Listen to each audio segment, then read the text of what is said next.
Olá, meus queridos, como vão vocês? Sejam bem-vindos a mais um nosso programinha aqui da Beatles School Audio Show.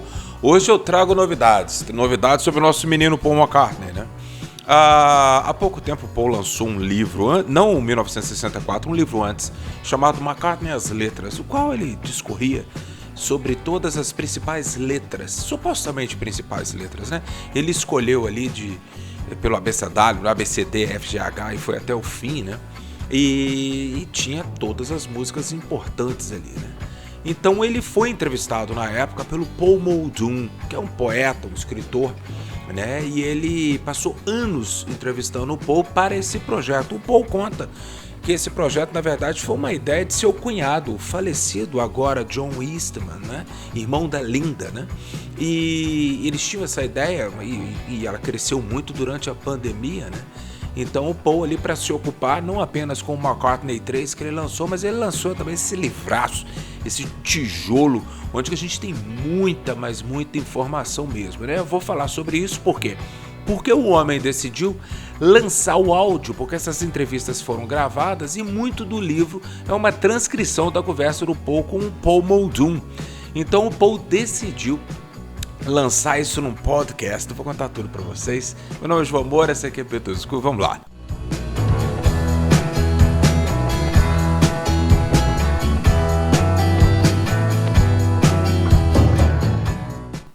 Então lá, meus queridos, vamos lá. O que foi que aconteceu? O que foi com o Paul McCartney? Um dia desse ele tava no YouTube, ele viu a Beatles School e ele falou assim, olha o grande Gilvan fazendo mais um vídeo. E aí o Paul McCartney se deparou com o quê? Com um áudio, quase um podcast aqui da Beatles School. Então o Paul McCartney animou e ele conversou com o Paul Muldoon e ele falou, eu quero fazer igual o Gilvan Moura lá no Brasil. Né? Eu não sei o que ele está falando, eu não tenho a menor ideia porque eu não entendo português, né? Mas uma coisa eu tenho certeza, o homem está falando de mim. É lógico, eu estava falando dele, eu estava falando de todo mundo que é dos Beatles ali, né, meus queridos? Mas eu fiquei muito feliz porque eu me lembro agora, essa coisa de áudio é muito importante, né? Eu me lembro há alguns anos, com aquela coisa toda do projeto Get Back, a gente não aguentando mais esperar, porque o Peter Jackson foi empurrando, empurra pra cá, empurra pra lá, ia sair no cinema, não ia sair no cinema. E eu me lembro que eu decidi, depois de 35 anos de Beatlemania na minha vida, eu decidi realmente cair de cabeça e mergulhar em todos aqueles áudios ali em Twickenham, né? E também na Apple, lá em Savile Row, né? E para mim foi uma experiência muito bacana, porque agora eu já posso morrer e falar que todos os dias ali, do dia 2 de janeiro ali até o dia 31 de janeiro de 69, eu ouvi aquela desgrama toda. Lógico, demorou meses e às vezes foi chato, mas a maioria das vezes foi bastante legal por causa dos diálogos, né? E é interessante porque eu estou falando isso, que quando a gente foi assistir o documentário Get Back na Disney Plus, eu pude ver o que eu tinha ouvido. E isso é uma coisa muito interessante, né, meus queridos?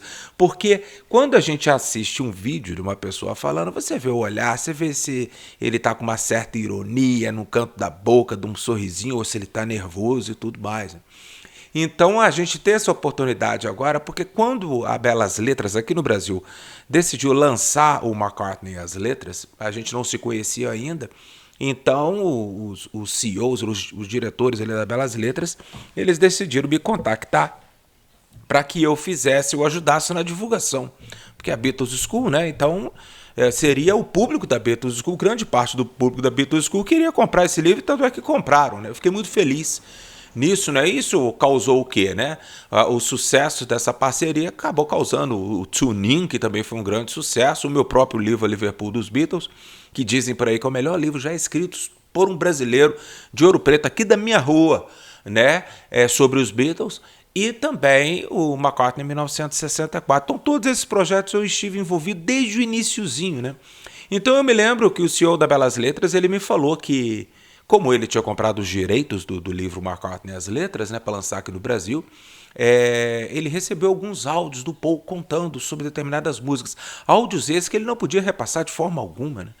E aí eu lembro disso e eu falei assim, cara, isso um dia talvez seja lançado, né? Porque é muita informação, é muita coisa boa que está ali, né? Então quando eu não pude evitar, ao ler o McCartney as Letras, a imaginar que tudo aquilo ali fora gravado. em áudio, né? Sabe-se lá em vídeo, mas com certeza em áudio, né? E agora o Paul McCartney e o Paul Muldoon decidiram lançar em todas as redes aí, vai vir, né? Vai vir picotado, claro, serão acho que 12 episódios, onde que ele vai discorrer ali sobre todas essas músicas. Então vai ser uma delícia escutar o homem, né? Porque ler eu já li umas 2 vezes, né? Então vai ser muito legal escutar. Por que eu tô falando que é legal escutar o cara contando, né? Porque há muita emoção nas palavras, né? Há muita emoção na voz. Eu sei que muita gente me critica aqui, João, volta com os vídeos. Eu falei, não, eu volto com os vídeos, meus queridos. Só que de vez em quando a gente tá com a cara amarrotada, tá descabelado, tá com uma camisa feia, você não tá com muita paciência de aparecer em vídeo, né? Eu já não sou bonito, né? Desarrumado aí fica parecendo a visão do inferno, né, meus queridos? Então, mas é lógico que há sim, uma coisa muito legal apenas na voz, como eu estou fazendo aqui agora, mas também é uma coisa muito legal no vídeo. Eu estou falando isso porque eu adquiri recentemente, um amigo meu me mandou um link com toda, na íntegra, a entrevista que o John Lennon deu em 1970 para Rolling Stones com Ian Vanner, né? E lógico que a gente tinha aquele livro que eu acho que muitos bitomaníacos já se depararam com ele, aquele Lembranças de Lennon, né, que é a entrevista na íntegra, a polêmica entrevista para Rolling Stone em 1970. Não confundir com a entrevista de 1980, que já era praticamente um outro John Lennon. 10 anos depois o homem tinha mudado completamente, né? Mas eu sempre li e o próprio John Lennon sempre disse para que os fãs e o próprio George Martin uma vez se eu não me engano, eu não tenho certeza se essa conversa foi durante o Lost Weekend, qual o John Lennon encontrou com o George Martin pela primeira vez desde o fim dos Beatles, ou se foi mais tarde quando o George Martin foi visitá-lo no Dakota, ele já tinha voltado com a Yoko. E o George Martin fala, né, que aquelas críticas que o John fizera na entrevista de 1970 foram pesadas demais, machucou ele. Ele, você ainda pensa naquilo? Desculpa, aquilo ali era a droga, eu estava muito azedo naquela época, com muita raiva de tudo e tal, né? E eu acabei descontando em todo mundo, né? E é verdade, né, meus queridos? É uma entrevista dura, né? Mas talvez é uma coisa muito bacana, um material histórico muito bacana, porque foi lançado ali, ele deu essa entrevista logo depois dele lançar o Plastic Ono Band, que é o disco mais visceral do John Lennon, onde que ele expõe toda a sua dor, aquela porra toda, né? Do Arthur Janov, né? Aquela coisa do grito primal e a raiva que ele tava do Paul, um certo descaso para com o George, né? Um amor pelo Ringo e, logicamente, a Yoko ali do lado dele, igual um papagaio de pirata o tempo todo, né? Porque naquele momento ali era Joko, era John Yoko, né? Mas eu sempre li, né? Eu li 2 vezes. Eu li quando eu comprei Lembranças de Lennon e eu li há muitos anos, em inglês, um livro grosso chamado The Ballad of John Yoko, qual tinha a entrevista de 1970 e a entrevista de 1980 e, se eu não me engano, uma outra extra entrevista com a Yoko Ono, né? Mas enfim, o livro não era meu, eu apenas li ele nas férias, né?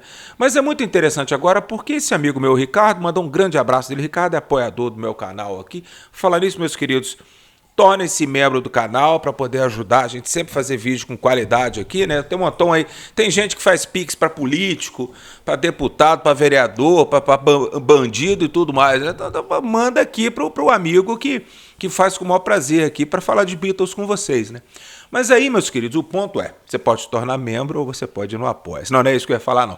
O que eu ia falar é o seguinte, eu tô agora completamente imerso nessa entrevista, que é muito longa, é áudio pra cacete, meus queridos, vem em MP3. Se alguém quiser, você pode até me procurar pelo Instagram, porque eu passo, tá, o link lá pra você baixar. Mas você tem que saber muito bem inglês, né? E uma qualidade muito boa.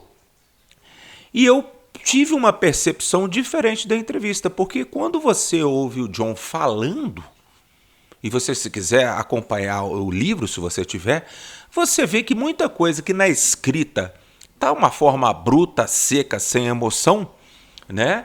E o áudio não, o áudio você sente a voz dele, então muita coisa que eu achei que ele estava sendo sério, ele estava com um tom meio jocoso. Então isso me fez ficar muito animado com essas entrevistas do Paul McCartney para o Paul Muldoon, porque é um Paul mais velho, né? Um Paul com provavelmente ali a partir dos 78, 79, 80 anos, conversando com um poeta, com um cara sério, né? E já um cara assim, já no auge da sua vida, né? É uma pessoa controlada emocionalmente e já olha até os problemas de uma forma um tanto quanto pacífica, todos os problemas que ele teve com o John, com Alan Klein, com os Beatles, aquela coisa toda. Então o livro McCartney e as Letras, meus queridos, é sem dúvida um dos melhores livros do Paul. Mas eu sempre bato na tecla. Quando eu fui fazer o review, eu escrevi para o Ricardo. O Ricardo não, eu escrevi para o Gustavo Gettler, que é o CEO da Belas Letras, e falei com ele, eu vou fazer um review, mas eu gostaria de te falar primeiro. A impressão que eu tenho, eu queria uma coisa, o Paul me entregou outra, mas tão boa quanto. O que eu queria que era uma coisa mais técnica. Saber mais sobre músicas dos Wings ou músicas dos anos 80 e tudo mais. O problema foi que o Paul, neste livro, ele começava a falar, meus queridos, de uma música de 1988, 89, e ele puxava o John Lennon para ela. E não era Here Today que ele estava falando, né? Ele puxava o tempo todo. Lógico que o livro, ele fala logo no início, o Paul McCartney fala na introdução, né? Vocês vão ver que eu vou falar do meu pai e da minha mãe muitas vezes, né? Porque a gente tem diversas músicas, né?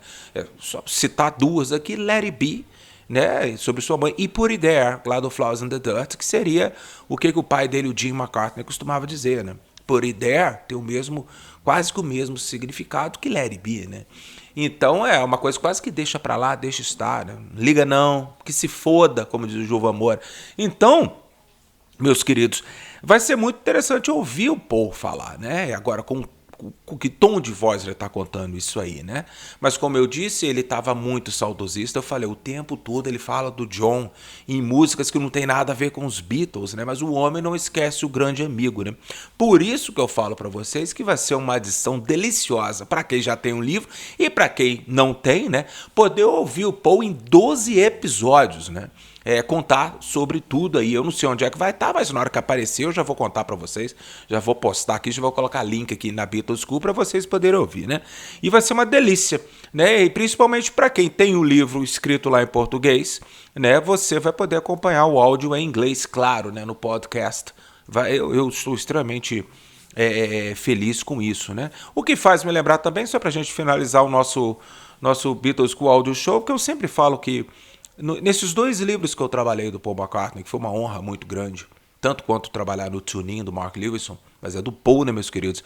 Tanto o McCartney e as Letras quanto o 1964, é inevitável você não notar a saudade que ele tem dos seus parceiros Beatles e principalmente, meus queridos, desculpa, eu sei, eu sou fã do George Harrison, do Ringo Starr, assim, muito, mas eu tenho total consciência de que o Paul, ele sente uma forte, uma absurda saudade do John, né?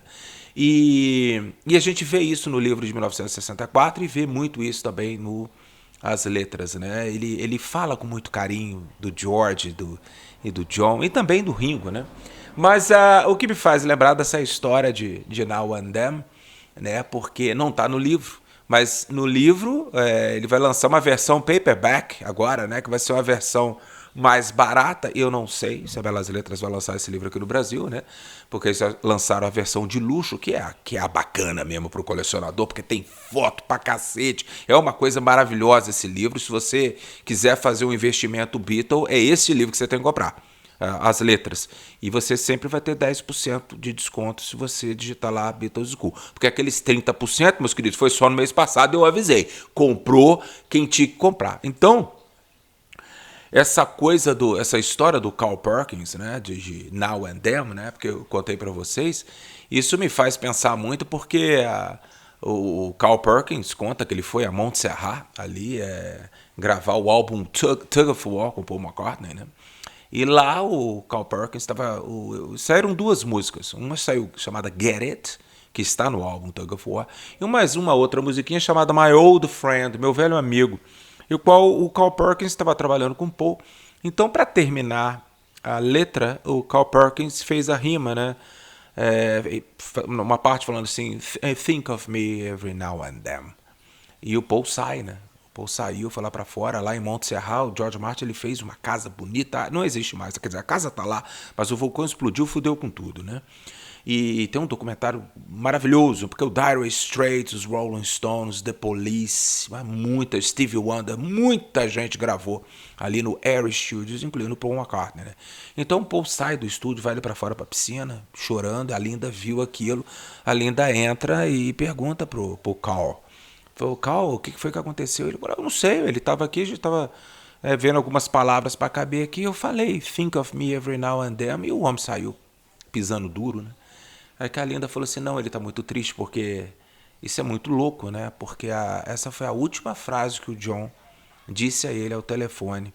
E eles nunca mais se falaram. E o John falou com ele, think of me every now and then, ou seja, pensa em mim de vez em quando, né? E isso ficou muito bonito na letra da música e tal. Meus queridos, eu não sei se é verdade. Quem conta a história é o Carl Perkins, né? Eu acho que ele não teria motivo para mentir, porque uma mentira desse tamanho você pode até abalar a amizade com o Paul McCartney. É igual agora esse tal de Penn Jillette, contar o que ele contou ali, que ele tava... Assiste 2 vídeos para trás, meus queridos. E que ele contou ali que teve acesso lá ao Giles Martin dentro de Abbey Road, ele ficou sabendo de detalhes sobre a gravação de Now and Then. Eu sempre penso assim, pô, cara mentiroso. Meus queridos, eu não sei até onde uma pessoa tem coragem de mentir e colocar o nome dos outros, como colocar o nome do Giles Martin na parada. Então não acredito que seja mentira, não, né? Então também não acredito que essa história seja mentira, é uma coisa muito bonita, né? Então é por isso que eu vejo como é importante essa música Now and Then para o Paul, né? É a última vez que ele vai finalizar a letra do seu grande parceiro. Ele deve ter imaginado sentar naquela piscina na casa do John lá em Weybridge, no qual o Paul ia. Ele saía ali da casa da família Asher e ia até a casa do John lá em Kenwood, né? E ele sentava ali na beirada da piscina, ficava esperando o John, então ele já vinha com uma música pronta, ou então o John deixava ele com uma música pronta, falou assim, pô, eu vou pegar chá pra gente, termina e tal. Então eu acredito que o Paul fez isso como ele e o George fizeram com Freezer Bird, né? Real Love até que não, porque a letra já estava terminada, mas Freezer Bird eles tiveram que trabalhar. Então isso é muito bonito ver o nosso velhinho, o nosso menino já com 81 anos, podendo cantar junto com seu parceiro John, podendo terminar. Tem muita gente aí falando, eu não gosto de Now and Then, né, e tal. Meus queridos, é a última vez nas nossas vidas que a gente vai ver uma gravação dos Beatles inédita sendo lançada. Não é lá um outtake de Let It Be ou um outtake de Leave My Kitten Alone ou If You Got Trouble, nada disso. É uma gravação onde a gente vai ter os nossos 4 meninos. É uma música Frankenstein. A paciência, Freezer Bird também era, né? Real Love também foi, e a gente curtiu pra caramba nos anos 90. Então eu acho que nós, como fãs, eu não tô falando pra gente ser o consumidor feliz, não, de aceitar tudo na nossa cara, mas vamos esperar pra ver, vamos ver a qualidade que vai vir isso aí, né? Eu particularmente gosto muito da demo do John, né? Vamos ver como é que vai ser isso aí. Mas se ficar uma bosta, pelo menos eu vou saber que o meu querido Paul, meu ídolo, meu velhinho, uma das maiores inspirações da minha vida, ele teve a oportunidade de trabalhar com seu grande amigo mais uma vez. Quem não gostaria, né, meus queridos, de voltar no tempo, dar um abraço, né, conversar com um grande amor, com um familiar, né, que já se foi, né? O Paul tem essa possibilidade, a tecnologia vai permitir. Então deixa o homem, deixa ele brincar agora de podcast, ele vai querer me imitar. Eu sabia que o Paul ou o Ringo ia acabar querendo me imitar, né? E vai ser uma delícia isso aí, sabe por quê? Porque a gente vai baixar tudo, eu vou construir CD, eu vou ficar tudo pra mim, vou guardar esses áudios todos, né? Meus queridos, um grande abraço pra vocês. Eu falei que a notícia era boa, vai ser bem legal escutar o Paul contando essas histórias, né? Da voz, da boca dele, né? Um abração pra vocês, vocês se cuidam aí, torne-se membro do canal, apoia a Beatles School, né? Vamos continuar existindo. Um abração.